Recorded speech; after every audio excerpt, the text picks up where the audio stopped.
And especially when it comes to maybe you want to communicate in a manner that maybe you're confronting somebody about something they did, or even you want to resolve a conflict. You cannot, because you don't even trust yourself in the first place. And so that's the other thing. People lose themselves. You lose your identity. You don't know who you are, you know. And so most of the times, it's not because the real you is not within you, but because of, you know, most of the times narcissists we really work on you to not have an opinion. Even narcissistic parents are like that. They will work on you to not have an opinion. And so what happens is that eventually, you know, I always like to say that within all of us, there is usually, I like to call it a voice. There is usually that voice that tells you which way to go, what decisions to make. The inner voice. The inner voice. Yeah. And most of the times, even when you're in dangerous situations or doing something that you shouldn't be doing, it will always sound an alarm or a warning. Unfortunately, for people who have lost their identity or who have lost themselves, they will keep on dismissing that voice. Even in this relationship, this voice was telling them, no, this is abuse. You need to walk away. But they were dismissing, ignoring, you know. Even with their friends, most of the time, they will hear that voice. They will dismiss it. And so eventually, you see it spreading to all areas of your life. Because that's the thing with mental health. You cannot say that, you know, my mental health only affects one aspect of my life. If it shows in relationships, most probably it will also show up at work. In terms of lack of productivity, procrastination, you know, indecisiveness. There are people who are very indecisive. If you ask them to make a decision, they will run because now they feel like you're harassing them. So that's the other effect. The self-doubt and the loss of self. The loss of an identity. Let me also expound on the loss of identity to an extent that you become very dependent, emotionally dependent on other people.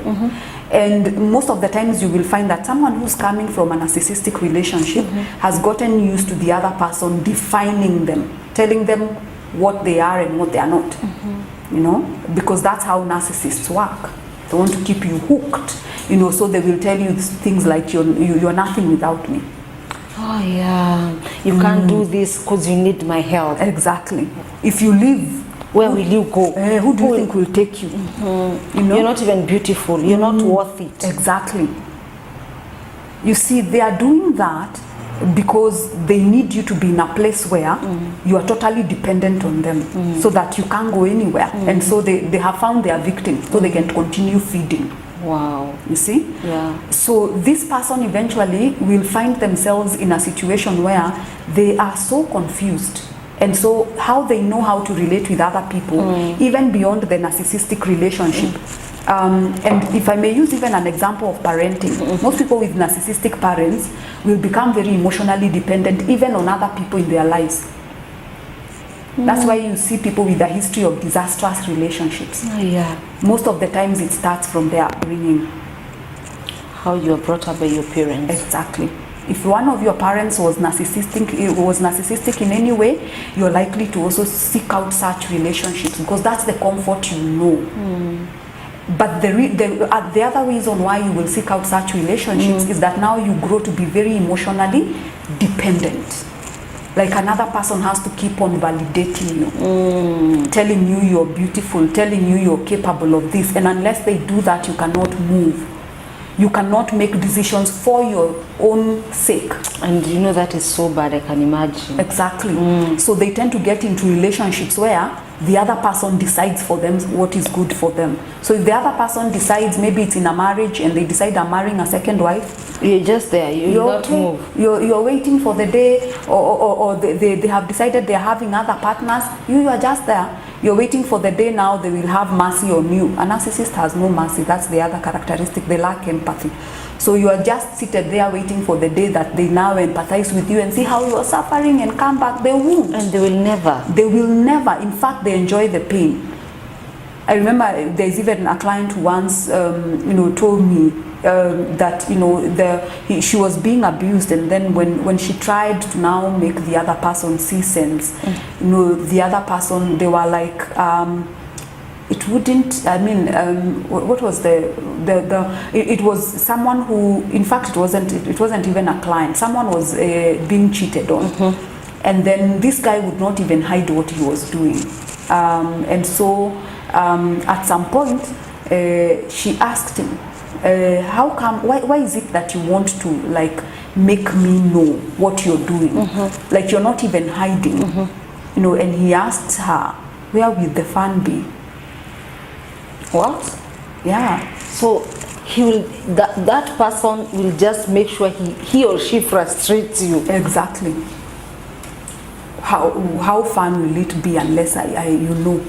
And just like you said, and like when we were starting the topic, it's this. I think this is something that is happening so commonly nowadays in the society that we are living.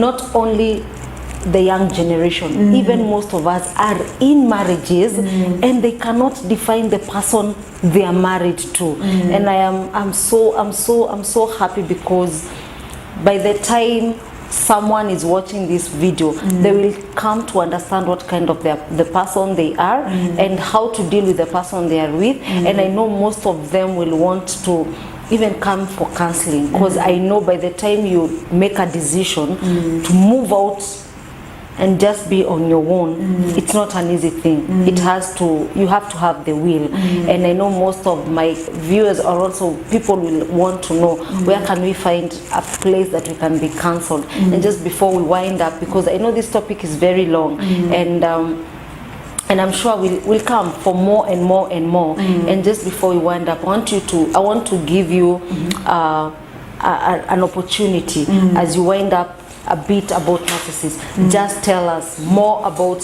Clarity and tell us how we can find you, what you offer, and maybe if it's possible your charges for someone, and how can people get to you.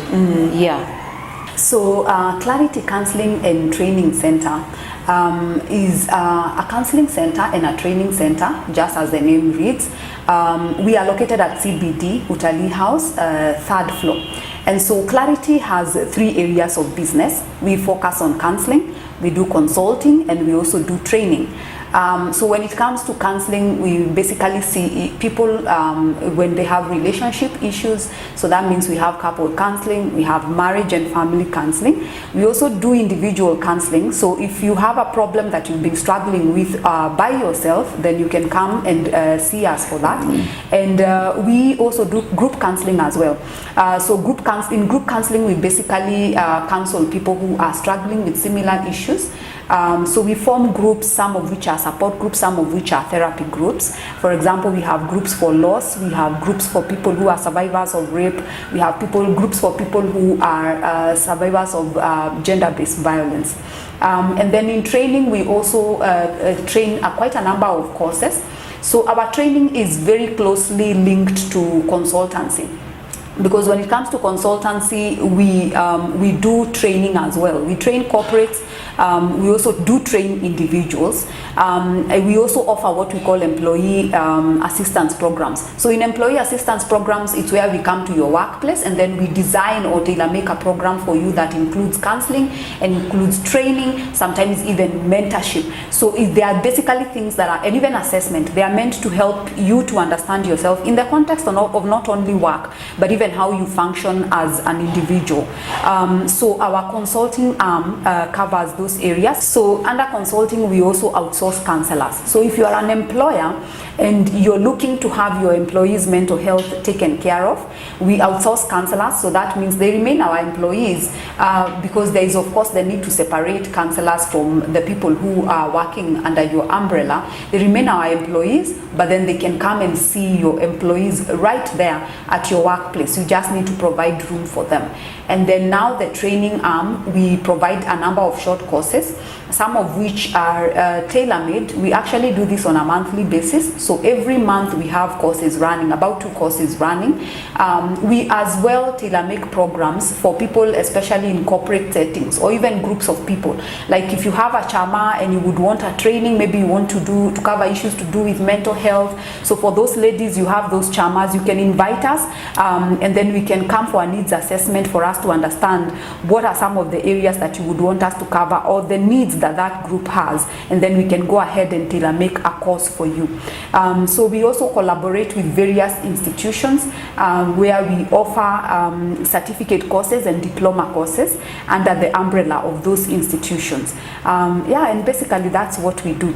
How to reach us? You can visit us at Utalii House, 3rd floor, Nairobi CBD. You can also reach us via our phone numbers. Our landline is 011 444, that is 444s, and then 300.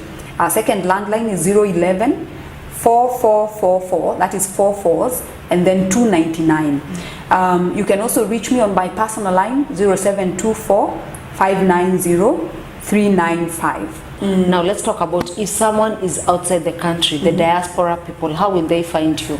Perfect. Actually, it's interesting because since COVID started, we've been seeing a lot of diaspora clients. Okay. And I think how they located us is because on our website, we actually have indicated that we see diaspora clients. And so they can just reach us via WhatsApp. Most, I think, prefer to chat. So we have a WhatsApp line, 0101 515 101. Wow. Yeah. So through that, anyone in diaspora can reach out to you. Yes. And you can just do your Zoom counseling and online counseling. Yes. And you get your client feels okay.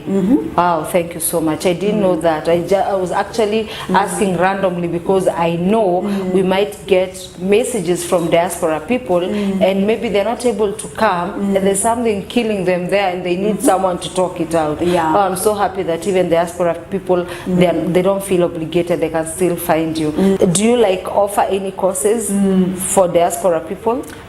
Yes, the beauty of that is that our services are online. And so apart from just therapy, which they can do both as an individual, even as a couple, we've been doing couple counseling for people in the diaspora. Okay. Because we will still charge them fairly. I understand therapy there is very expensive. Therapy services are very expensive. So we do it, we do both counseling and training online.